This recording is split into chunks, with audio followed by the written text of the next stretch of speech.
everybody, it's Joy. How are you today? I am bringing you another project for Joy Clair Designs, and this one is inspired by my daffodils in front of my house.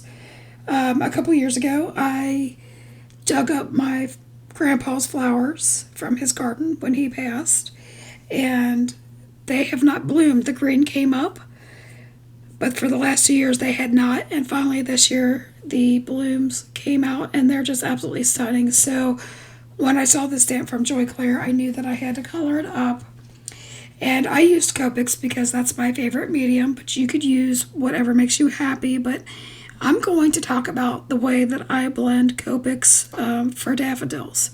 I typically use a 3 to 4 color blend so that I get the various different tones and variations in my coloring.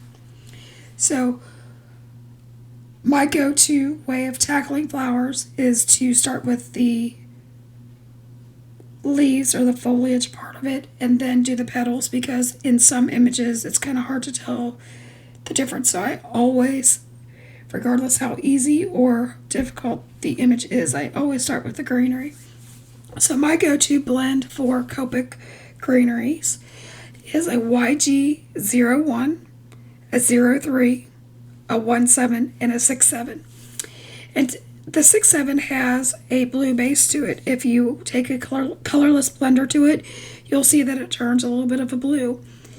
And typically that wouldn't lend itself well with an 01 or a 03, but because I go over my colors quite a few times with my brush nib and just keep blending, it does work.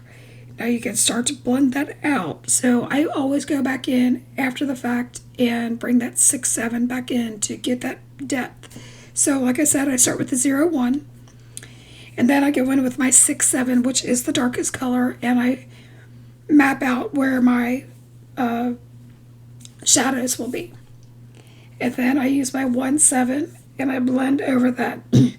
And I go over that quite a few times so that I get a seamless blend. And then once I'm happy with those shadows, I will go in with the 03 and do a wash over the entire leaf.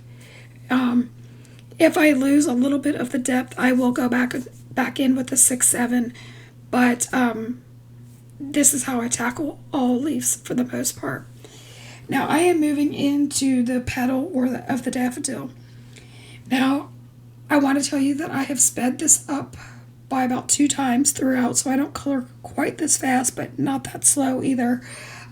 Later on in the video, I do speed it up to 4 times, just because you don't need to keep watching the same thing repetitively. But for my yellows, I chose a color blend of a Y11, a Y02, a 06, and a 08. And the Y11 is just to wet the paper so that I can get a nice blend. It's very close to the 02. The 02 just has a little bit more depth to it, but I wet that paper and then I go in with the Y08 for the shadow part, and then I wash that out with the 4 and the 2. And then this is where I sped up the coloring. I just added the orange tones for the daffodils. And with that, I used the Y09, the 07, and the 04. And I went right over my yellows. The same places that I put the shadows for the yellows, I did with the oranges. The only difference is I didn't use a base color to wet my paper to get the blend, because my paper the fibers had already been moistened and they were ready to go for the coloring. So because I have a heavy hand, I go in with the YR09 first, and then I blend that out with the 07 and the 04. Now you will see through my coloring that I have a lot of the time left out the 07, and that is because I didn't want this punch in the face orange. I wanted to keep the beautiful yellow tone to it. In fact, when I finish my color, you're going to see me go back in with the Y002 to wash back the oranges, because again, I wanted the vibrant yellow with just the touches of the yellow, but I wanted to keep the depth, if that makes any sense. You can make flowers however makes you happy, but this is the way I tackled them. And then every flower has variations in it. So I came in with a white gel pen and I kind of dotted on the highlights in different places just because I wanted to give the illusion of the texture of the flowers. So that's just a little tip to get, to add more texture without more color or more things, if that makes any sense. So now you're going to see that I am working on my background, and I am using a Sizzix basket weave embossing folder. And I just put that through my platinum machine, and then I'm using my Maker Forte Color Hive ink in the color of flat white. And that's just a really pretty soft brownish beige color. So I wanted the illusion of a basket without going very heavy.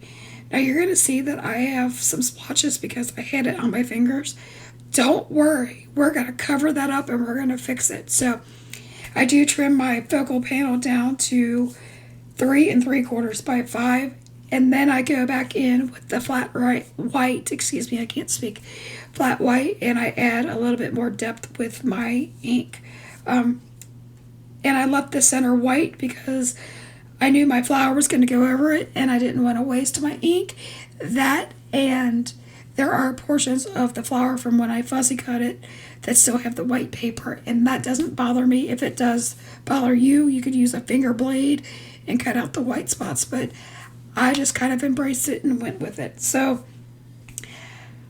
you'll see I'm kind of fidgeting with it. I chose to go with a grass green color from my stash of cardstock, and so I matted the embossed layer in the green, and then I put that on a top folding A2 card base. My card bases are 120 pounds from Accent Opaque paper. I find that on Amazon if you're interested. I don't have a link for it, but you can search that up. So for my flower, like I said, I did not use a finger blade to cut out the white. That didn't bother me, but I am popping that up with foam tape because I love dimension and texture on my cards. That is always going to be the case on my channel. So I think you can see that even though I'm using a digital image, I have a wonderful card layout. My sentiment is also from that same stamp set, the You Are Loved from Joy Clair.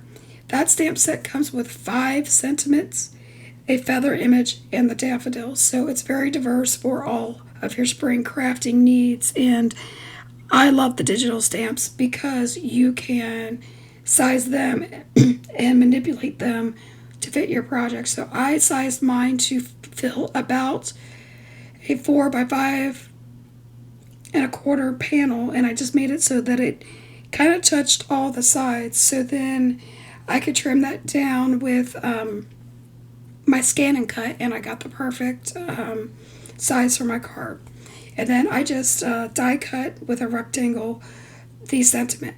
So my last finishing touches for this is I'm taking some green sequins from my stash, and I am scattering those, so that it would be kind of in a triangle, kind of keeps your eye moving. And I try to use odd numbers on my cards, so I think if you count them, it'll be an odd number. I'm not going to waste your time with all of that, but that is what I try to do, is try to go around the image, try to stay in a triangular shape, and do odd numbers, because that's what I find to be most pleasing to my eye. And you're going to see some of my final pictures. I would really appreciate it if you would like and subscribe to my channel. And until next time, keep crafting. Bye-bye. Have a great day. Bye-bye.